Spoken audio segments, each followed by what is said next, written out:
हरिः ॐ श्रीगुरुभ्यो नमः हरिः ॐ ॐ पार्थाय प्रतिबोधितां भगवता नारायणेन स्वयं व्यासेन ग्रथितां पुराणमुनिना मध्ये महाभारतम् अद्वैतामृतवर्षिणीं भगवतीम् अष्टादशाध्यायिनीम् अम्ब त्वामनुसन्दधामि भगवद्गीते भवद्वेषिणीम् नमोऽस्तु ते पुल्लारविन्दायतपत्रनेत्र येन त्वया भारततैलपूर्णः प्रज्वालितो ज्ञानमय प्रदीपः प्रपन्नपारिजाताय स्तोत्रवेत्रैकपाणये ज्ञानमुद्राय कृष्णाय गीतामृतदुहे नमः। सर्वोपनिषदो गावः दुग्धा गोपालनन्दनः पार्थो वत्ससुधीर्भोक्ता दुग्धं गीतामृतं महत् वसुदेवसुतं देवं कंसचाणूरमर्दनं देवकी परमानन्दं कृष्णं वन्दे जगद्गुरुं भीष्मद्रोणतटा जयद्रथजला गान्धारनीलोत्पला शल्यग्राहवती कृपेण वहने कर्णेन वेलाकुला अश्वत्थामविकर्णघोरमकरा दुर्योधनवर्तिनी सोत्तीर्णा खलु पाण्डवैरणनदी कैवर्तकः केशवः पाराशर्यवचः सरोजममलं गीतार्थगन्धोत्कटम् नानाख्यानककेसरं हरिकथा सम्बोधनाबोधितम् लोके सज्जनषट्पदैरहरः पेपीयमानं मुदा भूयाद्भारतपङ्कजं कलिमलप्रध्वंसिन श्रेयसे मूकं करोति वाचालं पङ्गुं लङ्घयते गिरिं यत्कृपातमहं वन्दे परमानन्दमाधवम् यं ब्रह्मा वरुणेन्द्ररुद्रमरुतः स्तुन्वन्ति दिव्यैस्तवैः वेदैः साङ्गपदः क्रमोपनिषदैः गायन्ति यं सामगाः ध्यानावस्थिततद्गतेन मनसा पश्यन्ति यं योगिनः यस्यान्तं न विदुःसुरासुरगणाः देवाय तस्मै नमः। ॐ सहना भवतु सहनौ भुनक्तु सह वीर्यं करवावहै तेजस्विनावधीतमस्तु मा विद्विषावहै। ॐ शान्ति शान्ति शान्ति। આપણે 10મો અધ્યાય વિભૂતિ યોગ જોઈ રહ્યા છે। ભગવાન પોતાની વિવિધ પ્રકારની વિભૂતિ પ્રગટ કરે છે। વિભૂતિ શબ્દનો અર્થ થાય વિવિધેન ભવતી, વિવિધ અનેક પ્રકારે ભગવાન અભિવ્યક્ત થઈ રહ્યા છે। એ ભગવાનને આપણે ઓળખવાના. આપણે 9મા અધ્યાયમાં જોઈ ગયા, મયા તતમિદમ સર્વમ જગદ અવ્યક્ત મૂર્તિના, આ સંપૂર્ણ જગતમાં અવ્યક્ત મૂર્તિ સ્વરૂપે હું વ્યાપ્ત છું જ અર્જુન. અને એટલા માટે અર્જુને પૂછ્યું કેશું કેશું ભાવેશું, હે ભગવાન કેવા કેવા ભાવોમાં, કેવા કેવા પદાર્થોમાં અમે તમને ઓળખી શકીએ. પૂજ્ય સ્વામીજી હંમેશા એટલે કહેતા કે આ જીવનનું લક્ષ્ય એક જ છે કે સર્વત્ર ઈશ્વરના દર્શન કરીએ. જ્યાં જ્યાં મારી નજર પડે ત્યાં છે યાદી આપની. સતત ઈશ્વરનું ચિંતન આપણે કેવી રીતે કરીએ, સતત ઈશ્વરના દર્શન કેવી રીતે કરીએ. અને એટલા માટે આ ભગવાન ખૂબ સુંદર આપણે 10મો અધ્યાય ભણાવી રહ્યા છે. આપણે અત્યાર સુધી જોયું 28મા શ્લોકમાં આયુધાનામ અહમ વજ્રમ. આપણે જોયું વજ્ર કેવી રીતે બન્યું. ઇન્દ્રનું આયુધ છે, ઇન્દ્રનું આયુધ વજ્ર છે. દધીચી મુનિએ પોતાના હાડકા આપ્યા, એમના હાડકામાંથી આ વજ્ર બન્યું. પેલો વક્રતુંડને મારવાનો હતો, એને મારવાના બધા જ આયુધો બધા નક્કામાં થઈ ગયા અને એ માટે વજ્રની ઉત્પત્તિ કરવામાં. એટલું જ નહીં, ધેનુ નામ અસ્મિ કામ ધુક. આપણે જોયું ગઈ વખત ગાય શ્રેષ્ઠ પ્રાણી છે અને એમાં પણ કામધેનુ, આપણી ઈચ્છાની પૂર્તિ કરનાર એ કામધેનુ છે. પ્રજાનામશ્ચ અસ્મિ કંદર્પ. કંદર્પ, કંદર્પ એટલે કામદેવ. કામદેવનું એક નામ શું છે? કંદર્પ. સૃષ્ટિનો પ્રારંભ જ્યારે બ્રહ્માજીએ કર્યો એ બ્રહ્માજીના માનસ પુત્ર નારદજીની ઉત્પત્તિ થઈ. નારદજીની ઉત્પત્તિ થઈ, માનસ પુત્ર છે, પરિવ્રાજક છે. એટલે ભલે એમણે તો પ્રયત્ન કર્યો ઉત્પત્તિ પ્રજોત્પત્તિ માટે, પણ આપણી ભાષામાં કહે તો નારદજી શું થઈ ગયા? બાવો બની ગયા. વળી પેલા 4 માનસ પુત્ર સનક, સનંદન, સનત કુમાર, સુજાત, આ બધાને ઉત્પન્ન કરે. નારદજી એમને ઉપદેશ કરીને બાવો બનાવી દીધા. બ્રહ્માજી વિચાર કરે કે પ્રજાની ઉત્પત્તિ કરવી કેમ? અને જો નારદજીના સંપર્કમાં કોઈ પણ આવ્યો તો એને શું કરવાનું? ઓમ નમો નારાયણાય, ઓમ નમો ભગવતે વાસુદેવાય. બ્રહ્માજીએ શું કર્યું? આપણે ભાગવતમાં જોયું, પોતાનામાંથી શું કરી દીધું? પેલા 2 ભાગ કરી, એક સ્ત્રી અને બીજું પુરુષ, મનુ અને શતરૂપા. અને મનુ મહારાજને પછી આદેશ કર્યો પ્રજોત્પત્તિ કરો. પણ પ્રજાની ઉત્પત્તિ થાય ક્યારે? પ્રજનશ્ચ અસ્મિ કંદર્પ. આ કામદેવની જરૂર છે. સમજો, આપણી જ સંસ્કૃતિ છે આ સમજવાનું. કામને પણ આપણે શું કહીએ? દેવતા કહીએ છીએ. કામને પણ આપણે શું કહીએ છીએ? દેવતા કહીએ. જ્યાં સુધી એ મર્યાદામાં રહીને આપણે કરીએ છીએ ત્યાં સુધી એ દેવતા છે. જો સમજો, આગળ આપણે જોઈ ગયા વિભૂતિમાં ઈચ્છા, કામ, ઈચ્છા પણ હું જ છું. એમાં કામ ભોગ પણ ભગવાન કે જે હું જ છું, પણ એની પણ મર્યાદા છે. પ્રશ્ન ઉપનિષદમાં જોયું, ઋતુકાળમાં જ્યારે કરવામાં આવે તો એ ધર્મ છે. અને એટલા માટે ભગવાન કહે છે આ કામદેવ પણ હું જ છું. પણ આગળ ભગવાને કહ્યું એમ ધર્મ અવિરુદ્ધ. ધર્મથી વિરુદ્ધ જવાનું નથી, ધર્મનું પાલન કરવાનું છે. વારંવાર એટલે બધાને કહું કે ભલે તમને અધ્યાત્મમાં રસ નથી, ભલે તમને ભગવાનમાં રસ નથી, પણ ધર્મને વિરુદ્ધ ક્યારેય નહીં જવું.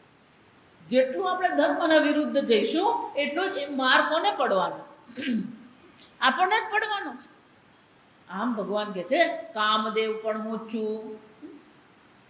શંકરાચાર્ય પ્રજનયિતા પ્રજનશ્ચ.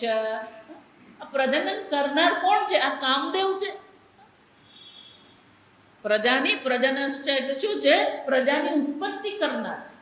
પેલો વૃત્રાસુરને મારી શકતા નતા, ત્યારે પ્રશ્ન પૂછવા માંગે વૃત્રાસુરને મારે કોણ? તો કે એક જ જણ મારી શકે. કોણ? તો કે શંકર ભગવાનનો પુત્ર. શંકર ભગવાન સમાધિમાં બેઠા. શંકર ભગવાનના પુત્ર ઉત્પન્ન ક્યારે થાય? મહારાજની સમાધિ તૂટે તો. મહારાજની સમાધિ કોણ તોડે? આ તો કેવું છે, બિલાડીને કોણ ઘંટ બાંધે? એટલે બધા ઉંદરોને ખાઈ જાય બિલાડી. એટલે ઉંદરોએ મીટિંગ બોલાવી. ત્યાં બિલાડી ચૂપકે ચૂપકે આવે અવાજ થાય નહીં, ખબર પડે નહીં, ગમે ત્યારે આવીને ઉંદર મારીને લઈ જાય. તો કે બિલાડી આવે ખબર ક્યારે પડે? એના ગળે જો ઘંટ બાંધી દઈએ ને તો. એટલે મીટિંગ પછી બીજી મીટિંગ થઈ. શું મીટિંગ થઈ? બિલાડીને ગળે ઘંટ કોણ બાંધે? એમાં શંકર ભગવાન સમાધિમાં બેઠા હતા. એમને સમાધિ કોણ તોડે? ચાલ. એટલે દેવતાઓ બધા સભા ભરી વિચાર કર્યો. ઇન્દ્રએ કામદેવને આદેશ કર્યો. કામદેવ ક્યાં રહે છે? સ્વર્ગમાં છે. કામદેવ, આ સમાધિનો ભંગ તું કર. કામદેવ કે હું ભંગ કરવા જાઉં, પણ આ મહારાજે ત્રીજી આંખ ખોલી નાખી, શું થવાનો? હું ભસ્મ થઈ જાઉં. ઇન્દ્ર કે એ જવાબદારી મારી. આ બધું સેટઅપ જ હોય. સમજો બધે શંકર ભગવાન સમાધિમાં બેઠા. કામદેવ ત્યાં ગયા. વર્ણન સાંભળો તો ખબર પડે. જ્યાં કામદેવ ત્યાં પહોંચ્યા, સંપૂર્ણ સૃષ્ટિમાં વસંત ઋતુ આવી ગઈ. સરસ મજાના ફૂલ પુષ્પો ઉગી નીકળે. દરેક પુષ્પમાંથી સરસ મજાની મીઠી સુગંધ આવી રહી. ત્યાં ભમરાઓ ગુંજી રહ્યા હતા, પક્ષીઓ કલરવ કરી રહ્યા. દરેકની બુદ્ધિમાં પેલો કામ આવી ગયો. કામદેવ ત્યાં ગયો. એનું બાણ પુષ્પ બાણ છે. કામદેવનું બાણ શું છે? પુષ્પનું બનાવેલું છે. આ બધા વર્ણન વાંચવાનું જરા. બીજું બધું મારું તારું કર્યા કરે ને, એને બદલે આવું કંઈક વાંચે મજા આવે. તીર ચડાવ્યું, પુષ્પનું તીર બનાવ્યું. અને તીર ક્યાં માર્યું? શંકર ભગવાન પર માર્યું. બિચારો ગભરાતો હતો. આ સમજ પેલા ઇન્દ્રએ એને બાહેધરી આપેલી કે તું ચિંતા નહીં કર, જે થશે ને હું સાચવી લઈશ, પણ તું સમાધિનો ભંગ કર. કંદર્પે શું કર્યું? ભંગ કર્યો. સમાધિનો ભંગ થયો. શંકર ભગવાનને આવ્યો ક્રોધ. આપણે જે કરતા હોઈએ એનાથી બીજું કંઈક થાય એટલે ક્રોધ આવે છે. સમાધિનો ભંગ થયો.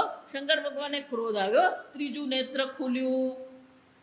ત્રીજું જ્યાં નેત્ર ખુલ્યું, શું થયું? કામદેવ બળીને ભસ્મ થઈ ગયો. પેલી રતિ એની પત્ની રડવા માંડી. આ ભગવાન એક એક નામ છે ને, દરેક નામ સાથે વાર્તા છે, કથા છે. આ સમજવા એટલે વિભૂતિ યોગ ખરેખર મજાનો યોગ છે. કેમ? એમાં બધી કથાઓ છે. પેલી રતિ રડી પડી. ઇન્દ્ર તે કીધું તું સાચવી લઈશ, શું સાચવી લે? આ તો રાખ થઈ ગયો. ઇન્દ્ર શંકર ભગવાન પાસે ગયા, પ્રણામ કર્યા, ભગવાનને શાંત કર્યા કે ભગવાન તમારી સમાધિનો ભંગ કરવો પડ્યો, અમને ક્ષમા કરો. પણ આ વૃત્રાસુર કોઈનું સાંભળતો નથી, કોઈના હાથમાં નથી. અમને કહેવામાં આવ્યું તમારા પુત્રથી જ એનો નાશ થશે, અને એટલા માટે અમે શું કર્યું? આ તમારા સમાધિનો ભંગ કર્યો. અમને ભંગ કરવામાં, વિઘ્ન કરવામાં કોઈ રસ નથી, પણ આ સૃષ્ટિને રક્ષણ માટે અમે કર્યું. જો આ સમજ, સમાધિનો ભંગ પણ શાના માટે કર્યો? આ સૃષ્ટિની રક્ષા કરવા માટે. શંકર ભગવાન સમજી ગયા તો કે ભલે ભલે, પણ ભલે ભલે નહીં, પણ આ રાખ થઈ ગયો એટલે શું કરવું? કે હવે પાછો રાખમાંથી તો કામદેવ ઉત્પન્ન થઈ શકે નહીં. ત્યારે રતિએ પ્રાર્થના કરી, મારા પતિને પાછા લાવો. શંકર ભગવાને શું કહ્યું? કૃષ્ણ અવતારમાં અનિરુદ્ધ, સત્યભામાનો પુત્ર ને? નહીં, અનિરુદ્ધ તો પૌત્ર છે. પ્રદ્યુમ્ન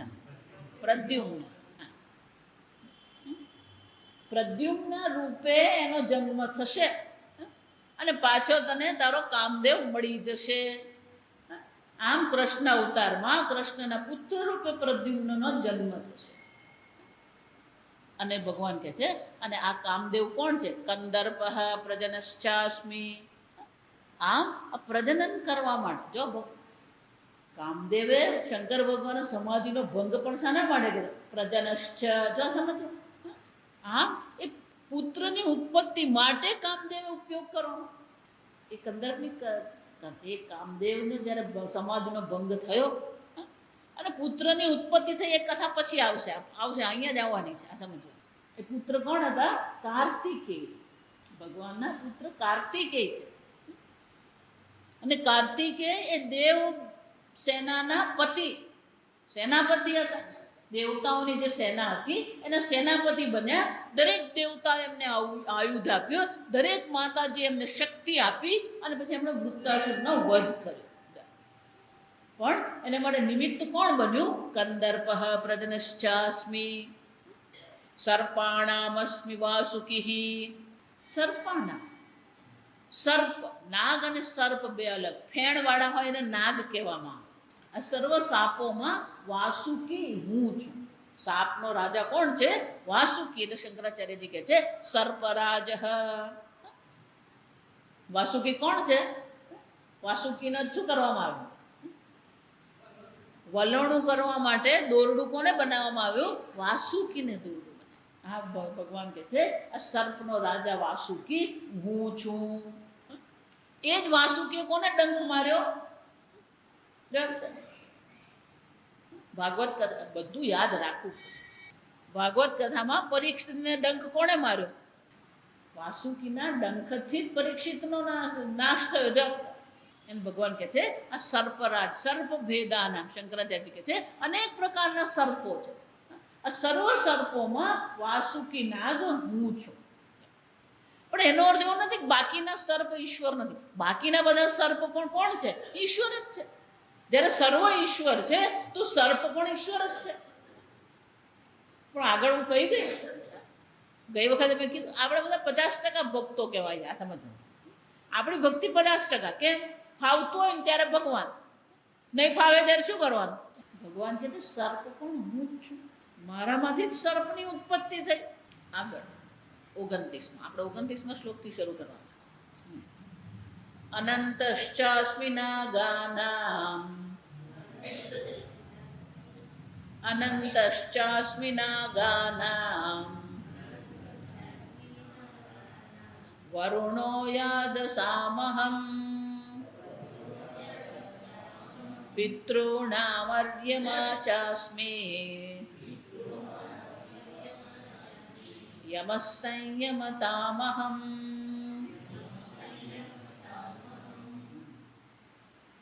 સર્પોમાં વાસુકી હું છું, પણ નાગમાં નાગાનામ અનંતશ્ચાસ્મિ.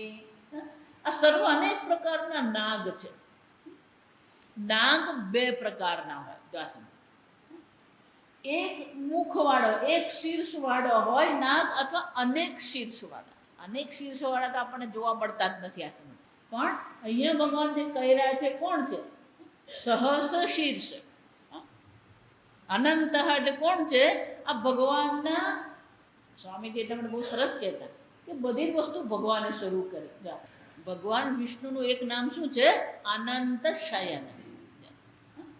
કેમ અનંત શયન છે? કારણ કે અનંત નાગ પર ભગવાન શું કરે છે? વિરાજમાન છે.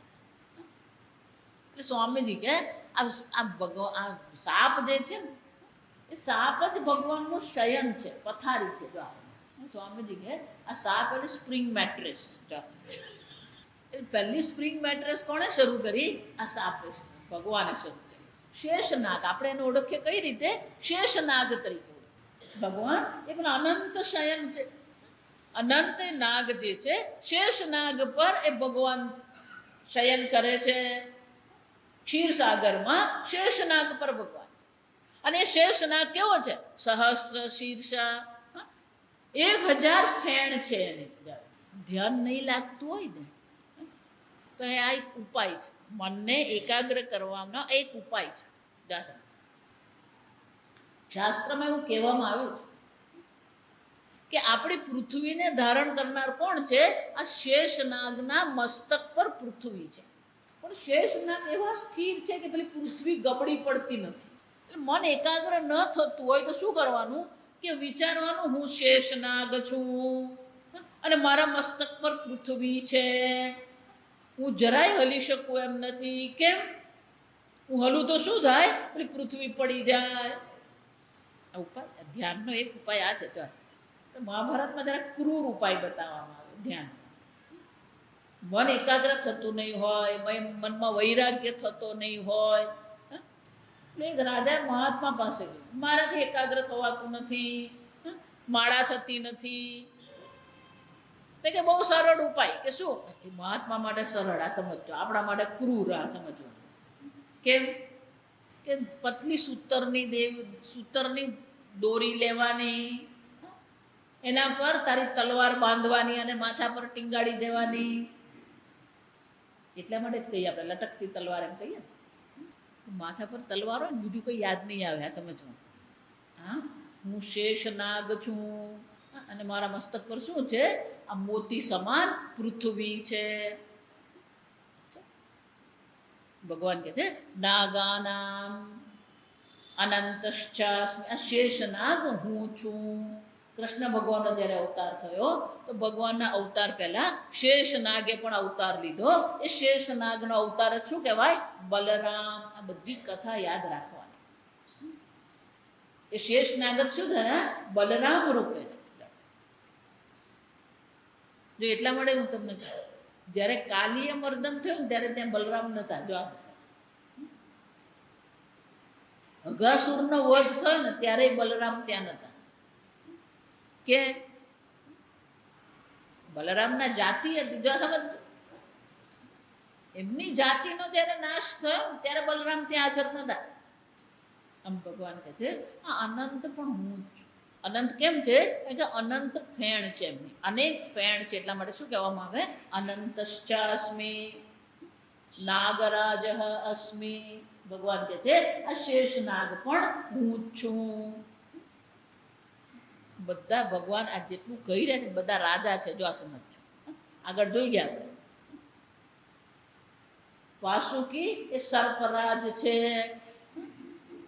એ જ રીતે નાગરાજ જે છે, શેષ નાગ, ભગવાન કહે છે એ પણ હું જ છું.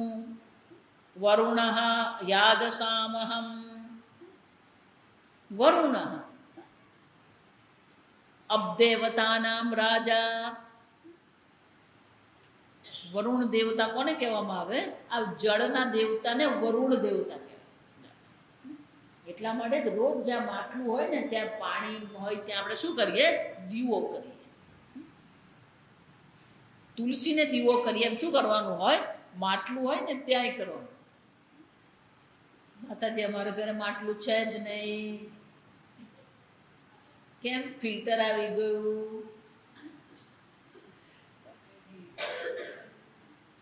તમારા વલસાડમાં જળદેવી માતા છે. દેવતા છે. જળ પણ દેવતા છે. આપણું શરીર 70% શાનું બનેલું છે? પાણીનું છે. જો સમજ. અને એના દેવતા કોણ છે? વરુણ દેવતા. અને એટલે શંકરાચાર્યજી કહે છે યાદસામ અહમ અબદેવતાનામ રાજા અહમ. આ જળ સંબંધી જે દેવતાઓ છે એ સર્વ દેવતાઓના રાજા વરુણ દેવતા હું છું. આમ જળ પણ કોણ છે? ઈશ્વર. જળના દેવતા પણ ઈશ્વર છે. આપણે ગુજરાતીમાં એટલે કહેવાય પાણી અને વાણીનો ક્યારેય વ્યય નહીં કરવો. આપણે પાણીનો એટલો જ વ્યય કરીએ અને વાણીનો એટલો જ વ્યય કરીએ. ન બોલવાનું આપણે કંઈ કેટલું બોલતા જ રહેતા હોય. પાણી અને વાણીનો વ્યય નહીં કરો. આપણને પાણીની કિંમત જ નથી. જો હજી આટલું બધું થઈ રહ્યું છે, આટલું પ્રદૂષણ છે, આટલા બધા પાણીની સમસ્યાઓ છે, છતાં હજી આપણે દક્ષિણ ગુજરાતમાં તો પાણીની કોઈ કિંમત જ નથી. લોકો ગમે તેમ પાણી ઢોળતા જ. જળ દેવતા છે, સર્વ ઈશ્વર છે, તો સર્વ પ્રત્યે આપણી ભાવના કેવી હોવી જોઈએ? વૃંદાવન અમે જતા, મરાશ્રી પાસે સત્સંગ કરતા. મરાશ્રીને આપણે ગુજરાતી કઢી, ગુજરાતી પુલાવ ખૂબ ભાવે. એટલે હું લઈને જાઉં. એક વાટકીમાં પુલાવ, એક વાટકીમાં કઢી, એક વાટકીમાં શાક, હું લઈને જાઉં. હું જાઉં એટલે બહુ પ્રેમથી ક્યાં લાયે, બહુ પ્રેમથી પૂછતા. એટલે હું ત્યાં જઈને ઊભી રહું. પછી રસોડામાં કોઈ કામ કરતું હોય તો પેલો ચમચો આપણે મૂકીએ ને તો પેલો જોરથી મૂકી દે, ટણંગ. પેલી તપેલી મૂકે તો શું કરે? ટણંગ. એટલે મરાશ રહેવું. અરે તપેલીને હિન્દીમાં પતેલી કહેવાય. જા સમજો, ઊંધું બોલે પતેલી કહેવાય. એટલે પછી અરે પતેલી કો ક્યું રૂલાતે હો. જાણ પેલો અવાજ આવે ને એટલે મરાશ્રી એવું કહે, અરે પતેલી કો ક્યું રૂલાતે હો. સર્વ ઈશ્વર છે તો પછી આપણી ભાવના પણ શું હોવી જોઈએ, આપણો વ્યવહાર કેવો હોવો જોઈએ? આ વિભૂતિ યોગમાં સર્વ ઈશ્વર છે એ બાબતની આપણામાં સભાનતા કેળવવાનો પ્રયત્ન થયો. જળ ઈશ્વર છે. જળ ભગવાન કે છે આ જળના દેવતા વરુણ દેવતા હું છું. વિભૂતિ યોગ જો સમજી લઈએ ને આપણે, તો આ જગતમાં દુર્વ્યવહાર આપણો બંધ થઈ જાય. આ સમજો, કોઈ પણ વ્યક્તિ સાથે, પ્રાણી સાથે, વસ્તુ સાથે, જળ ચેતન દરેક વસ્તુ પ્રત્યે આપણી ભાવના કેવી હોય? સર્વ ઈશ્વર માત્ર અખિલ બ્રહ્માંડમાં એક તું શ્રી હરિ. ઈશાવાસ છે ઈદગમ સર્વમ યત્કિંચિત જગત્યામ જગત. યત્કિંચિત જગત જે પણ કંઈ છે સર્વ ઈશ્વર માત્ર છે. તો આપણો વ્યવહાર પણ કેવો હોવો જોઈએ? જો એટલા માટે ગમે એટલું વેદાંત ભણીએ ને ગમે એટલી ભક્તિ કરીએ, પણ આપણું આચરણ કેવું છે? કોઈ પણ પ્રકારની સિદ્ધિ તમારે મેળવવી હોય, આચરણ તમારું ઠીક હોવું. આપણે ગુજરાતીમાં શું કે સદાચાર કહેવામાં આવે. ગુજરાતીમાં શબ્દ કયો છે? સદાચાર. કોઈ પણ વ્યક્તિ હોય, કોઈ પણ વસ્તુ હોય, આપણે વસ્તુ લઈએ તો ફેંકી, પુસ્તક ભગવદ્ ગીતા હોય તો પેલા બાજુવાળાને ફેંકીને આપે. જો સમજો, ભગવદ્ ગીતા પ્રાર્થના એક બાજુ શું કરે? અંબત્વામ અનુસંદધામિ ભગવદ્ ગીતે. હે ભગવદ્ ગીતા, આપ કોણ છો? અંબા છો. અનુસંધાન, હું તમારું અનુસંધાન કરું, ચિંતન કરું છું. અને એ જ ભગવદ્ ગીતા શું કરવાની? વિભૂતિ યોગ એ આપણને એક સંવેદનશીલ વ્યક્તિ બનાવવા માટે છે. આપણામાં એ સંવેદનશીલતા આવવી જોઈએ, આપણામાં એ સભાનતા આવવી જોઈએ, આપણામાં એ સાવધાનતા આવવી જોઈએ. આ સર્વ ઈશ્વર માત્ર. પણ આપણે બીજી મગજમારી કઈ, મને તો ખબર છે આ બધું ઈશ્વર છે, પણ લોકો સમજતા નથી. મને ખબર છે, લોકો શું વિચારે ને એ મહત્વનું નથી. આ સમજો, જો આ સર્વ ઈશ્વર છે તો દરેક વસ્તુ ઈશ્વર છે. આ સમજો, તો દરેક વસ્તુ પ્રત્યેનો આપણો વ્યવહાર, આપણી ભાવના કેવી હોવી જોઈએ? પ્રેમથી કરીએ. આપણે જે પણ કંઈ કરીએ આપણે પ્રેમપૂર્વક કરીએ. આપણામાં એ સંવેદનશીલતા આવવી જોઈએ. પણ આપણા દક્ષિણ ગુજરાતની બીજી મગજમારી, આપણા માણસો સાથે એટલી તોછડાઈથી વાત કરે, આપણી ભાષા, આપણો વ્યવહાર. હા, ભગવાન કહે છે વરુણ દેવતા હું છું. તો પછી જળ જ્યારે આપણે ગ્રહણ કરીએ છીએ, એ જળનો પણ દુરુપયોગ નહીં કરીએ. જળનો દુરુપયોગ કરીએ તો કોનો દુરુપયોગ થઈ રહ્યો છે? ઈશ્વરનો દુરુપયોગ. યાદસામ પિતૃણામ અર્યમાચાસ્મિ.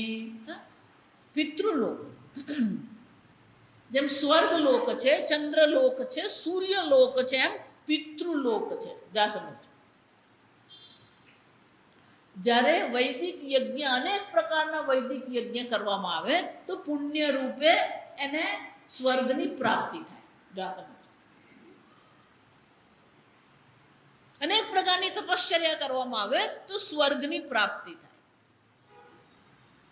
પણ જે વ્યક્તિ વૈદિક યજ્ઞ કરતી નથી, અગ્નિહોત્રાદિ કર્મ કરતી નથી, પણ ધાર્મિક જીવન જીવે છે, ધર્મનિષ્ઠ છે, નૈતિક છે, પણ વૈદિક કર્મ કરનારી નથી, એને પિતૃલોકની પ્રાપ્તિ થાય. ધર્મનિષ્ઠ છે, એને પિતૃલોકની પ્રાપ્તિ થાય. એ પિતૃલોકના જે રાજા છે કોણ છે? આર્યમા. અને એટલે ભગવાન કહે છે આ પિતૃલોકના જે રાજા છે, પિતૃ રાજા જે છે એ આર્યમા હું છું. એનો અર્થ શું થાય? સર્વ પિતૃઓ પણ ભગવાન માત્ર છે. તો એટલા માટે આપણે શ્રાદ્ધ પક્ષ આવ્યા. દિવાળી પહેલા શું હોય?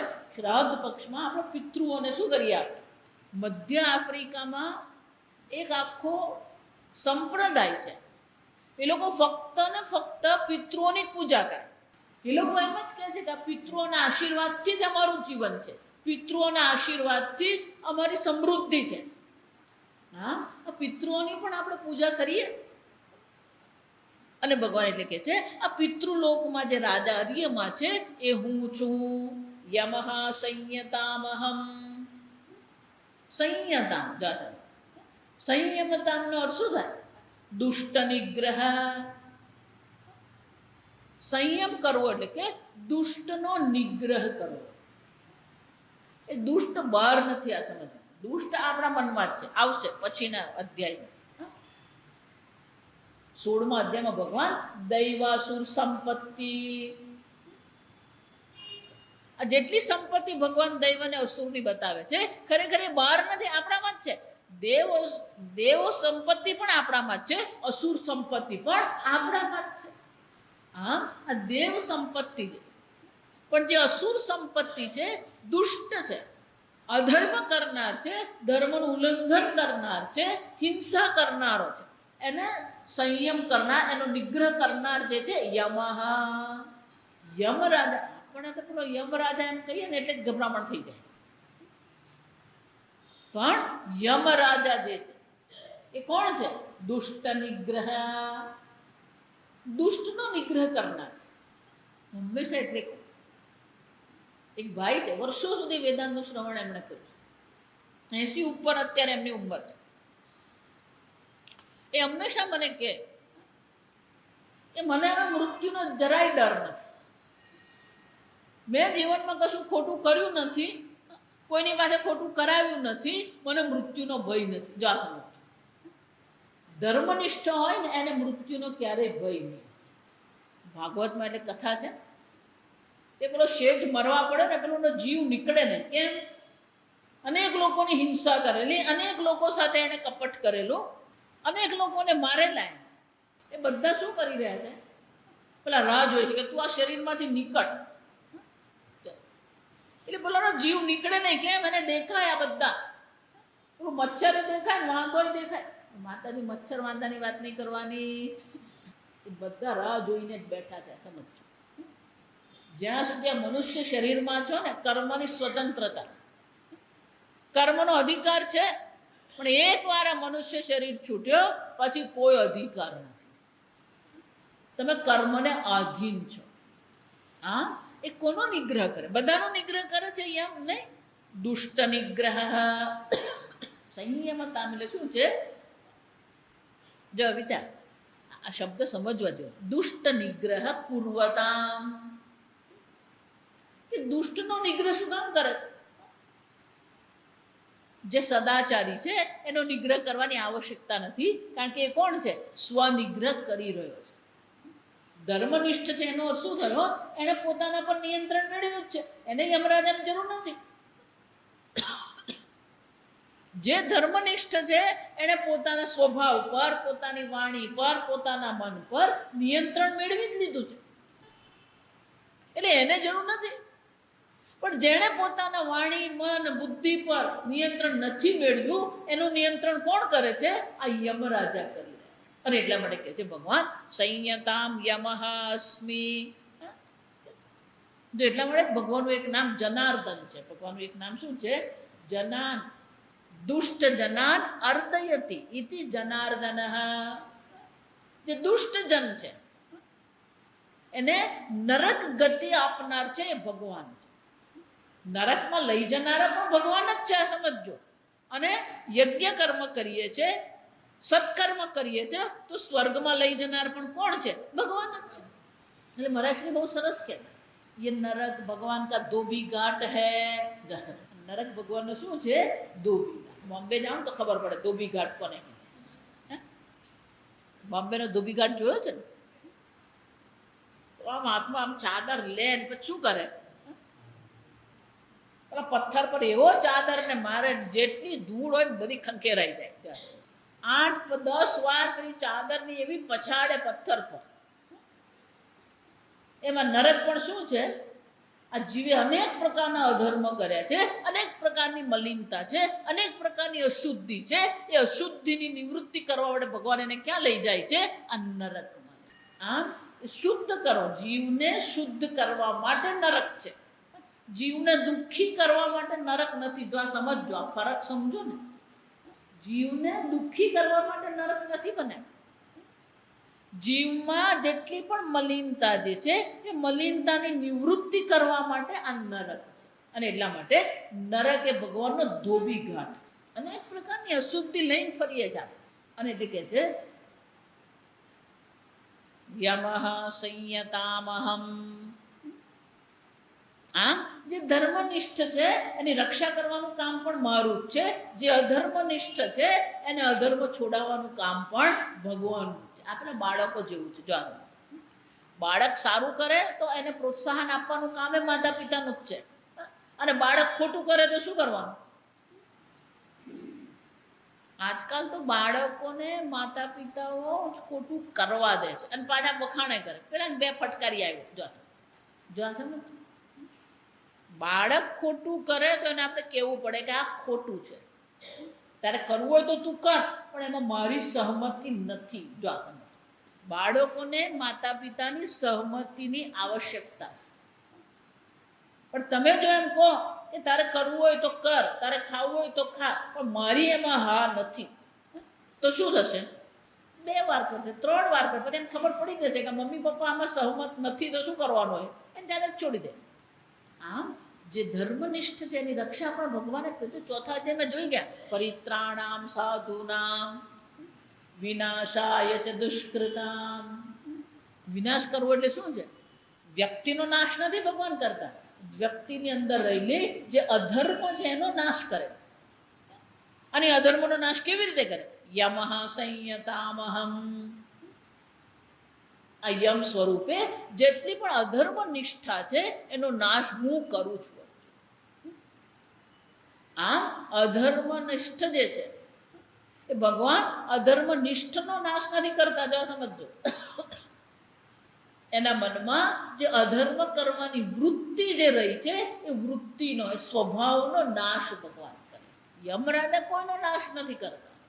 જેમ પેલો ધોબી જ્યારે ચાદરને પછાડે, જો સમજો, ત્યારે ચાદરનો નાશ નથી થતો. કોનો નાશ થાય? મલનો નાશ થાય, અશુદ્ધિનો નાશ. એમ ભગવાને આપણને પછાડે ક્યારેક. જ્યારે પછાડે ને ત્યારે સમજી લેવાનું કે કંઈક ખોટું થયું ને, એટલે ભગવાન શું કરી રહ્યો છે? આ ધોબી ઘાટ ચાલુ કર્યો. ભગવાને હાથમાં શું લીધું? આપણે શું કહીએ ને? ધોકો. હા, ધોકો. ક્યારેક ભગવાન શું કરે? હાથમાં ધોકો લઈ લે અને ધોકો લઈને પછાડે. યમઃ સંયતામહમ. ભગવાન કહે છે આ સર્વનું સંયમન કરવું, દુષ્ટનો નિગ્રહ કરવો, સંયમ કરવું એ કામ કરનાર યમરાજા પણ હું જ છું. એનો અર્થ શું થયો? યમરાજાથી ડરવાની જરૂર નથી આપણને. ખોટું કરીએ ને તો ડરવાની જરૂર પડે. એકવાર ક્યાંક બોમ્બે ગયા, જાસમાં ભાઈ મને ટ્રેનમાં અંધેરી ઉતર્યા, પછી લોકલ ટ્રેન પકડવાની હતી, તો પેલી ફાસ્ટ ટ્રેન તરત જ આવી. એમની સાથે પેલો ભાઈ હતો, એમનો દીકરો છે. એટલે કે મમ્મી આપણી ટિકિટ વગર ચડી જાય. કે દીકરા તું ટિકિટ વગર ચડવાનો, પેલો ટીસી માર્ક્સ છે. મમ્મી તારે કંઈ બોલવાનું નહીં, આટલા બધા લોકો ઉતરે ને આટલા બધા જાય, એમાં કંઈ ટીસીને ખબર નહીં પડે, આમ જ ચાલતા પકડવાનું આપણે. જા પેલા બેન કોઈ દિવસ ટિકિટ વગર ટ્રાવેલિંગ કરેલું નહીં. જા સમજ. એટલે ચડી તો ગયા, થોડી વાર થાય ને એટલે કે દીકરા મમ્મી લોકલ ટ્રેનમાં ટીસી નહીં આવે, તું બેસીને શાંતિથી. એટલે બેઠા ઉતર્યા. જો સમજ. પછી ઉતર્યા ને એટલે પછી કે જો મમ્મી તું ચૂપચાપ છે ને મારી પાછળ ચાલ્યા કરજે, આગળ પાછળ જોતી નહીં. જા સમજ. કેમ? પેલો સ્ટેશન પેલો ટીસી ઊભો હોય દરવાજા, આ બંને એટલી ગભરામણ થાય. જા સમજો, ડરે. જો સમજ. અધર્મ કરતા આપણા મનમાં ડર હોવો જોઈએ. જા સમજ. અને આ બેન બિચારા એટલા સીધા સાધા ને કે પેલો ડર એમના મુખ પર પ્રગટ થાય. પેલો ટીસી પાછળ ટિકિટ, બેન આમ ઠરી ગયા. જો આ સમજ. એને ખબર નહીં પડી શું કર્યું. એટલે પેલા ભીડમાં પેલા બેન આમ ઠરી ગયા. પેલા એના દીકરાએ શું કર્યું? હાથ પકડી, મમ્મી તું ચાલ, ખેંચી લીધા. જો આ સમજ. પણ પેલા બેનને હૃદયના ધબકારા એટલા વધી ગયા છે. પછી જે પેલાને લીધો હાથ પર. જો આ સમજ. સત્ય હકીકત કહું, બીજી વાર તારી સાથે હું નહીં આવું. જો આ સમજ. અધર્મ કરીએ ને તો મનમાં ડર હોવો. કળિયુગનો એ છે કે પેલો અધર્મ કરે પણ મનમાં કોઈ ડર નથી. આ સમજો, આ જ કળિયુગનો પ્રભાવ છે. પેલો બિંદાસ જૂઠું બોલે ને આ પણ ખબર નહીં પડે. અને બધું 25 વાર કે હું તમને સાચું જ કહું છું, જો બોલતો હોય જૂઠું, જો આ આને કળિયુગ કહેવાય. કે અધર્મનો ડર મનુષ્યના મનમાં નથી. અધર્મ કરતા એના મનમાં ખચકાટ નથી થતો. એકવાર પૂજ્ય સ્વામીજી મને કીધું, મુંબઈ સ્વામીજી હતા, હું બેઠી હતી સ્વામીજી બાદ, બધા મળવા આવે સ્વામીજીને. એક બેન આવે, જો આ વિચારી જોજો, પૂજ્ય સ્વામીજી એ પરિવારને ઘણા વર્ષોથી ઓળખે, એટલે એમના દીકરા, એમની દીકરી બધાને જ ઓળખે સ્વામીજી. અને પેલા બેન આવ્યા, પ્રણામ કર્યું, સ્વામીજીને ફળ આપ્યા. પછી સ્વામીજીએ પૂછ્યું કે દીકરો શું કરે?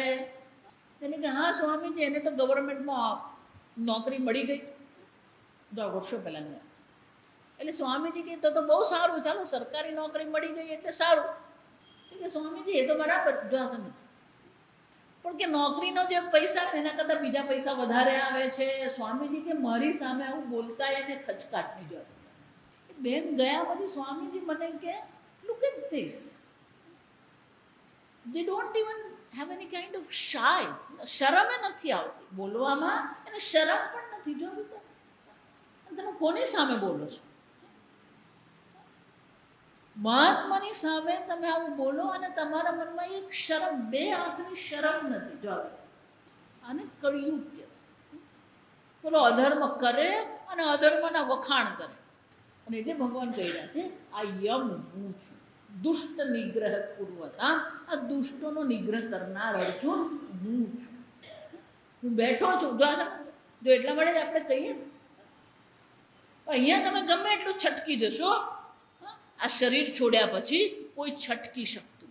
ભગવાનનો ચિત્રગુપ્ત બેઠો જ છે. ચિત્રગુપ્ત શું કરી રહ્યો છે? એ બધાનો હિસાબ રાખે છે.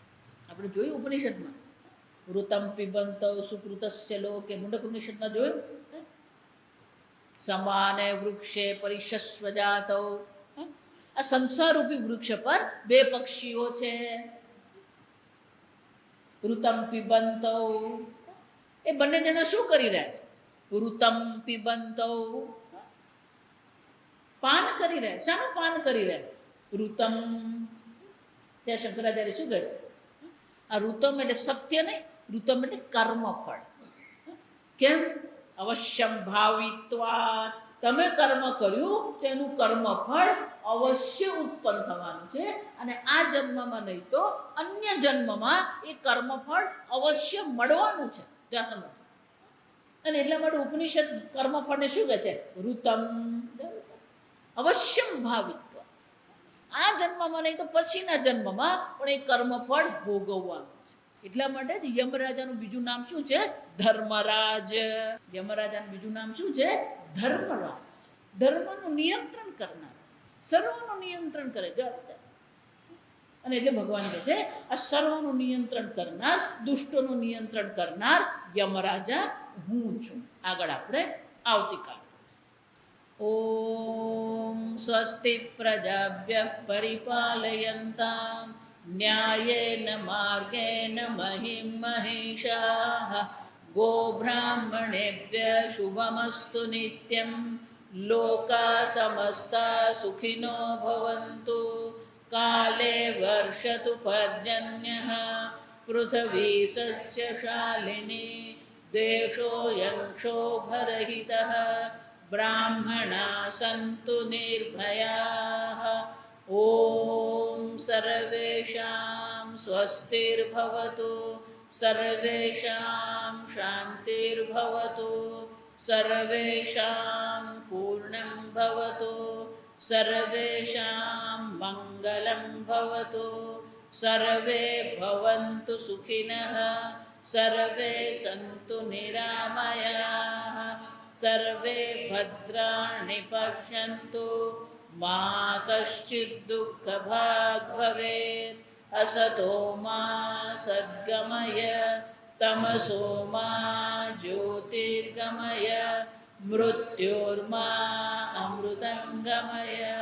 ઓમ પૂર્ણમદઃ પૂર્ણમિદં પૂર્ણાત પૂર્ણમુદચ્યતે પૂર્ણસ્ય પૂર્ણમાદાય પૂર્ણમેવાવશિષ્યતે. ओम शांति शांति शांति।